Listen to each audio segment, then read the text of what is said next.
Vamos falar aqui também um pouco dessas guerras, né? Está escrito lá no livro de Mateus 24, né? Jesus mesmo informou. Fora outros versículos também que falam da questão das guerras. O que, é que tu acha dessas guerras? Tu acha que já é o fim? Tu acha que nós devemos se preocupar? Tu acha que está se cumprindo a palavra? A palavra se cumpre desde sempre. Desde a criação ela está se cumprindo até hoje. Tu acha que já estamos no fim? Rapaz, muitos creem que sim. Quem sou eu para achar que não? Né? Muitos estudiosos vão apontar para que essa geração é a última, né? Existem vários cálculos aí. Os rabinos estão todos preparados, né? Tem tudo, só falta o templo, até a Arca da Aliança. Já existem boatos que já foram encontrados, sabem onde ela está. Né? Todos os utensílios, o novilho de pelo vermelho, já tem novos novilhos aí que tinha sido extinto, mas de repente apareceu, não se tem certeza se foi alguma coisa construída geneticamente, né? Porque tinha sumido essa espécie de bovino do mundo. Então, tudo aponta, de fato, para que esse seja o início do fim. Mas início, né? não se tem como dizer cabalmente que é o fim. Mas isso não quer dizer que a gente não possa se preparar, não de forma louca, nécia. Nem diante de uma guerra desse nível aí. Guerra sempre existiu. Sempre. Mas esse confronto, eu acho que esse agora foi um confronto. Israel sempre foi odiada pelas nações. Israel sempre foi odiado pelas nações, desde sempre. Perceba que Daniel vai ter uma visão de 4 grandes reinos. Né? Ele babilônico, medo-persa, grego e Roma. Mas antes desse, Israel foi perseguido por assírios. Israel sempre foi perseguido, sempre quiseram aniquilar. E existe um porquê disso. Em Gênesis 3:15, Deus sai punindo todos. Ele só não pune o homem. Perceba que a leitura de Gênesis 3, após a queda, Deus dá punição para a mulher. Ele diz, do teu ventre sofrerás com dores e etc. para poder produzir um outro ser vivo. Ele declara maldição para a serpente. Ele diz, tu comerás do pó, tu rastejarás o teu ventre na terra, e ainda vai ter alguém que vai pisar na tua cabeça. Quando ele chega no homem, o que é que Deus diz? Maldita é a terra por tua causa. Ele não amaldiçoou o homem, cara. Por qual motivo tu acha? Por qual motivo? Porque o homem também pegou. Porque o homem é a imagem e a semelhança de Deus. Porque Paulo vai dizer que juntos com Cristo somos co-herdeiros com Ele. Então houve perdão para o homem, então. Claro, senão Cristo não tinha vindo. Porque o homem comeu da mesma fruta da mulher, né? Então, você percebe que depois dali existe uma guerra de aniquilação, de extinguir Israel da face da criação. Porém, se você abrir em Gênesis 12, é maravilhoso quando Deus olha e um homem no país idólatra, incrédulo, escuta uma voz, a voz manda ele sair dali, de perto de tudo que ele acreditava, de tudo que ele confiava, segue para um lugar onde não tem destino, porque a voz não diz onde é, só diz que é para ele ir. Só manda aí. Quando ele chega em determinado lugar, a voz diz, bendito será todas as famílias da terra, por tua causa. Abençoarei quem te abençoar, e amaldiçoarei quem te amaldiçoar. Dali em diante inicia um processo de guerra. Preste atenção, porque se separa Abraão e Ló. Quando Ló está prosperando, está crescendo, o que acontece? Há uma guerra entre o rei de Sodoma e mais 3 reis ali, prendem Ló, aí lá vai Abraão, o homem abençoado, de onde sairia bênção para todas as famílias da terra, não é só para as famílias de crentes, Todas as famílias da terra. Então, já coloca a hereditariedade, já coloca a herança de Deus que vinha através de Abraão em jogo. Ele vai atrás do primo dele. Se ele levasse no pescoço, e aí? Sabe, isso foi uma decisão de Ló, né? De Ló. E aí, dali em diante, você percebe que é só guerra, é só perseguição. É nações, reinos querendo exterminar Israel, apagar Israel do mundo, da existência, das histórias, dos livros de história. Se você for estudar a história como ciência humana, você vai ter guerra de tudo que é jeito, guerras de 6 dias. Você vai ter lá no século XII um imperador que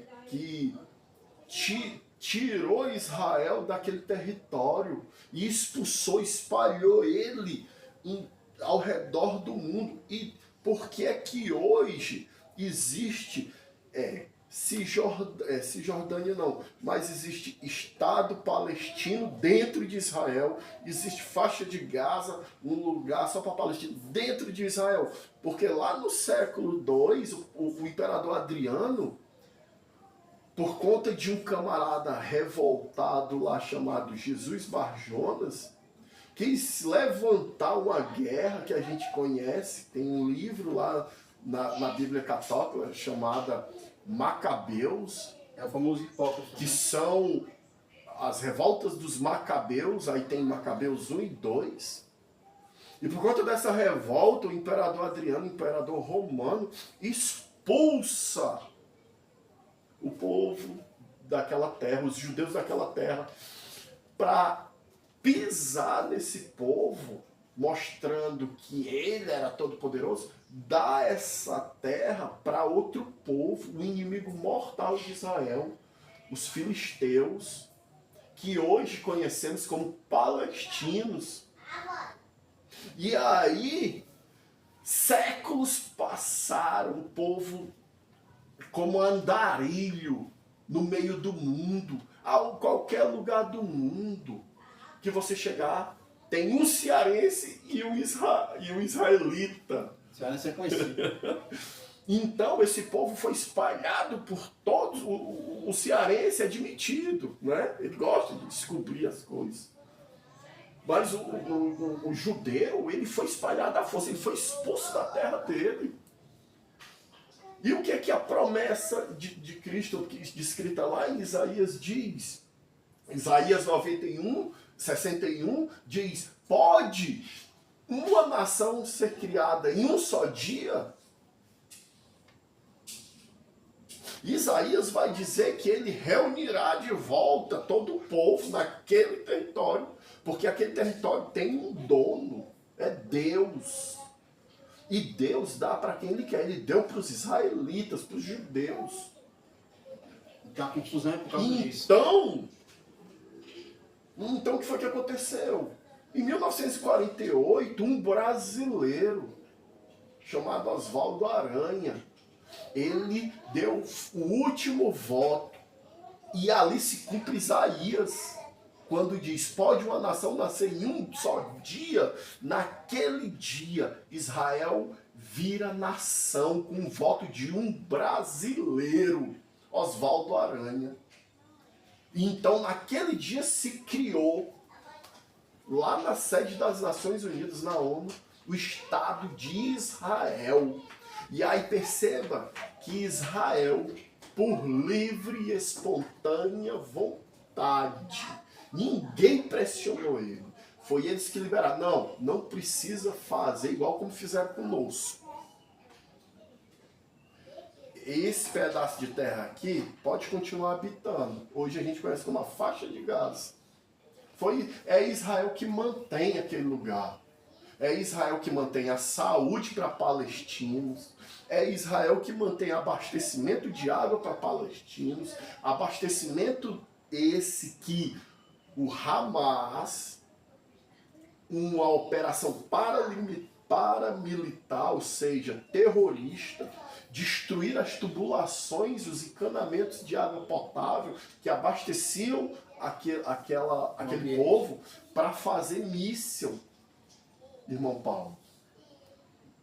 Mas é Israel que mantém aquilo dali. 2 milhões de palestinos todos os dias atravessam a faixa de Gaza para ir trabalhar em Tel Aviv, lá em Israel. 2 milhões, não é 2 pessoas, não é 200 pessoas, é 2 milhões de palestinos atravessam todos os dias a faixa de Gaza para ir trabalhar em Israel. O Estado palestino tem outra faixa de terra que Israel, por livre e espontânea vontade, permitiu que eles vivessem lá. Permitiram que eles fizessem parte da Câmara dos Deputados de lá, fazem parte do governo. Então essa guerra é porque querem tomar Israel à força. Só que aquela serpente lá em Gênesis 3, que recebeu um pisão na cabeça lá do Calvário, é o mesmo dragão de Apocalipse 12 que está atrás, furioso da mulher. Chega a serpente. Que é Maria? É? Fala! Jesus. Não! A mulher é Israel. Israel, é verdade. A mulher de Apocalipse 12 não é um ser humano. É uma nação escolhida, é um povo. É Israel. Porque a nacionalidade israelita é passada pela nação. Ele só é israelita, o Cristo é israelita e judeu. Então é ele que gerou, é Israel que gera todos os judeus, é o Brasil que gera todos os brasileiros, é os Estados Unidos que geram todos os estadunidenses. Então a mulher que é perseguida em Apocalipse 12 pelo dragão é a nação de Israel. Ela está sendo perseguida até hoje. Você percebe que todas as nações têm práticas anticristãs. O anticristo é um ditador perverso que só pensa em conquistar. De jeito nenhum, nenhuma forma, nunca, jamais.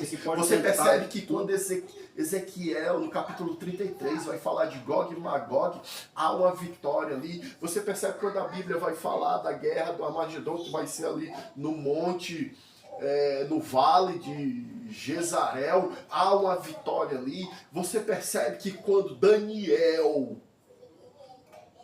no capítulo 12, 14, vai dizer de uma revolta, e só que no meio dessa revolta subirá o Rei dos Reis, o Senhor dos Senhores.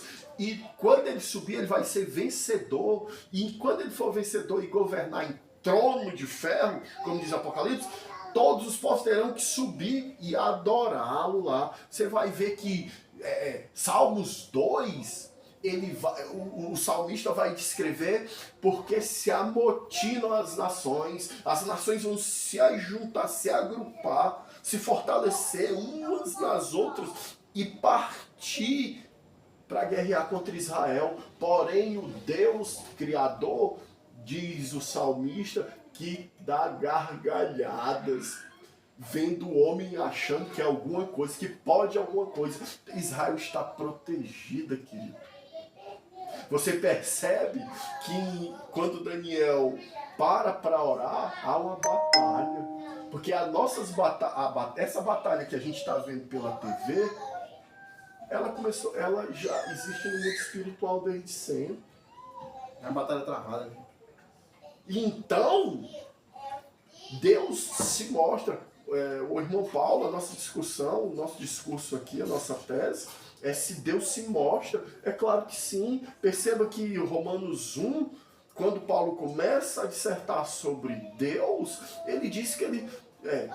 deixa eu abrir a escritura para não ficar só nas minhas palavras. Romanos o quê? Para mim não errar. Romanos capítulo 1, ele vai dizer algo sobre isso, para deixar muito claro. Primeiro, sobre a manifestação de Deus em qualquer lugar. E segundo, por um momento de guerra. Então, ele diz, Romanos 1:20. Não, vamos ler a partir do 18. Romanos 1:18 diz, portanto, a ira de Deus é revelada dos céus, contra toda impiedade e injustiça dos homens, que suprimem a verdade pela injustiça. Do 19, pois o que de Deus se pode conhecer? Né? Tem uma música que diz que ninguém conhece a Deus. Para mim, uma das maiores heresias do mundo. Ninguém explica Deus, né? Ninguém explica Deus, né? Então, no 19 ele diz, pois o que de Deus se pode conhecer é manifesto. Ou seja, está às claras. Está para quem quiser ver. Jesus falou isso quando foi preso, não é? Claro. Então ele diz, o que de Deus se pode conhecer é manifesto. Entre eles quem? Os homens. Então ele diz, porque Deus lhes manifestou. Está manifesto. Ele continua no 20 dizendo, pois desde a criação, ou seja, desde sempre, desde a criação do mundo, os atributos invisíveis de Deus, seu eterno poder e sua natureza divina têm sido vista claramente. Eu preciso falar mais alguma coisa? Deus se revela a todo homem, justos e injustos, a fim de santificar os que já são justos e de resgatar os que são injustos. Então, essas nações desprezam, porque o continuar do capítulo vai falar sobre isso. Que eles se perderam nas suas sabedorias, que eles viraram as costas. Então Deus fez o quê? Deixou eles ir só. É isso que o decorrer do capítulo vai falar. Então, por conta disso, dessa soberba, né, esses povos adquiriram através de uma influência maligna. De que malignidade? Da serpente lá, que foi declarado em Gênesis 3 que vai ser pisada. A famosa escolha, né? Então, esse espírito que João, em sua primeira epístola, fala que o espírito do anticristo atua, não é assim, irmão? Desde sempre ele já está atuando. Então, essas nações se revestem por esse espírito, e por isso, tanto ódio contra a nação escolhida. Por quê? Porque bendita, abençoada serão todas as famílias da terra. E Gálatas 3 fala o que sobre isso? Já parou para pensar que Gálatas 3 fala sobre isso? Gálatas 3, no verso 6, ele diz, considerem o exemplo de Abraão. Quem é Abraão? O camarada que através dele todas as famílias da terra seriam abençoadas. Então, Gálatas 3 e 6, considere o exemplo de Abraão. Ele creu em Deus, e isso lhe foi creditado como justiça. Meu Deus do céu, o verso 3, desculpa,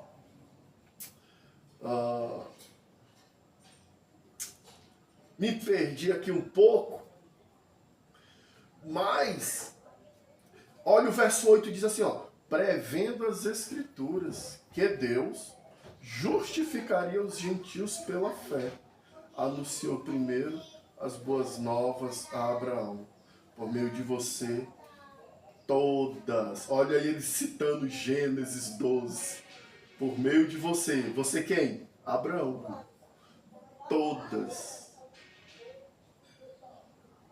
por meio de você, todas as nações serão abençoadas. Meu Deus, isso é por demais. terrível para o inimigo de nossas almas aceitar. Um homem, né? Por meio de um homem. É demais para eles. Então, aqui a gente inicia. Eu estou só na introdução. Nem entrei no assunto. Tão denso é ele. Ele é acumulativo. Ele não se esgota de tanto recheio bíblico para explicar toda a perseguição, todo o ódio por Israel. Cara, é brincadeira. As faculdades estão ensinando que o pobre do Hamas sofre perseguição de Israel, que não era, e que Israel foi malvado, foi maléfico em ter destruído as usinas atômicas do Irã, enquanto o Irã não quer nem saber, ele joga míssil para pegar em militar, em civil, criança, velho, gordo, magro, quem quer que seja.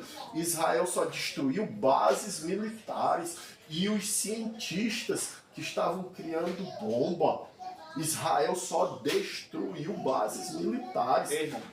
E mesmo assim, por que é que tem tanta militância, tanto ódio por Israel? É porque, queridos, é de lá que cada um de nós vai gozar da bênção. Sabe as bênçãos que está lá em Efésios, capítulo 1 de Efésios, inicia como? Verso 1. Vamos lá para não ficar nas minhas palavras. Efésios, capítulo 1 e verso 3. Diz: Bendito seja Deus e Pai de nosso Senhor Jesus Cristo, que nos abençoou com todas as bênçãos espirituais nas regiões celestiais em Cristo Jesus. Ei, querido, não foi algumas, não foi uma ou duas, foi todas. Não existe, Paulo. Sabe o que esse texto está dizendo? Não existe mais nada que um Deus que pode tudo. Não existe absolutamente nada que Deus não possa fazer. E foi isso que ele fez por mim e por ti. Por isso que ele disse: todas as bênçãos celestiais já nos foram ofertadas. Através de quem? De Abraão. Gênesis 12 está dizendo que através dele todos nós seríamos abençoados. Sabe por quê? Porque eu não sei o que você entende sobre isso. Quando Deus promete um herdeiro e através desse herdeiro a posteridade de Abraão seria como as estrelas, ele não está falando de Isaac. O herdeiro de Abraão não é Isaac, é Cristo. É através dele, cara. Porque em Cristo somos partes de um só corpo, da mesma família. Abençoados por Deus desde onde? Da criação. Então, para você ainda não é o fim. Não tenho capacidades intelectuais ou bíblicas de falar isso.